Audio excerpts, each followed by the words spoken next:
Now it's up to Anne and the team to stop and question the passengers and prove that the tobacco is not for their own personal use.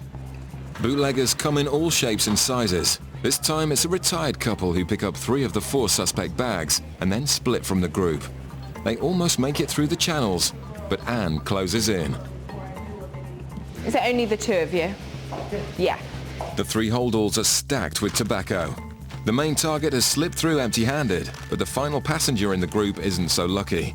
Her bag contains 30 kilos of tobacco, 10 times the guidelines.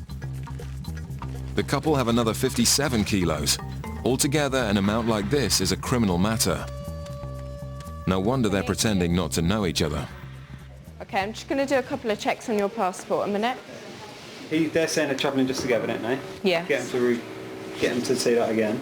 She's saying she's travelling on her own. They're in a group. They're together. Yes. They've got 57 kilos between them. Isn't that arrestable? Could be. Only if we can tie them in together. Tying the passengers to each other proves a little easier than Anne and Joe expected. Are you together or do you know each other? Well, we've come together. Are you travelling together? You're travelling together, okay. They've all just admitted that they're travelling together because they were talking to each other. Did they say that initially when you stopped? No, he lied. Travelling by yourself. Yeah. So obviously I don't believe that this sort of amount can be for your own personal use. Believe that? The sheer amount that you've brought in.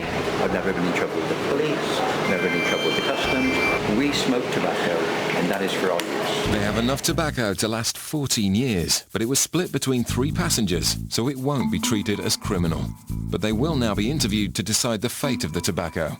I do not believe for 1 minute that that is for their own personal use. Even if they were smoking, 100 cigarettes a day.